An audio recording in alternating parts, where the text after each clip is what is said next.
వందే Mataram గేయంపై political war హీటెక్కింది. Congress BJP మధ్య మాటల యుద్ధం ముదురుతోంది. కాంగ్రెస్ కార్యక్రమాల్లో తొలి 2 చరణాలు మాత్రమే ఆలపించాలని వర్కింగ్ కమిటీ నిర్ణయించడాన్ని తీవ్ర స్థాయిలో ఖండించారు కేంద్ర హోంమంత్రి అమిత్ షా. ఇది కాంగ్రెస్ బుజ్జగింపు రాజకీయమని మండిపడ్డారు. వందే మాతరం విషయంలో సిడబ్ల్యూసీ నిర్ణయం దేశాన్ని, స్వాతంత్ర్య సమర యోధులను అవమానించడమే అన్నారు అమిత్ షా.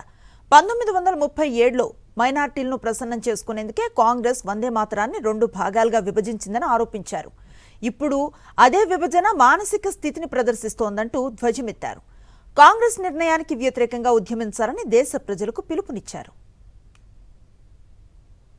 कांग्रेस का ये निर्णय केवल और केवल इनकी घोर तुष्टीकरण की नीति की पुष्टि करता है।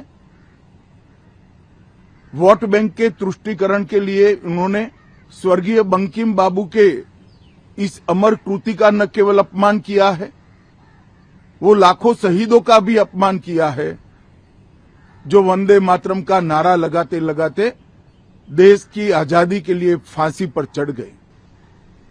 मैं देश की जनता को अपील करना चाहता हूं कि एक बार इस देश ने गलती करी थी वंदे मातरम के 2 टुकड़े होने देने की, और एक गलती के गंभीर परिणाम हमने भुगते हैं।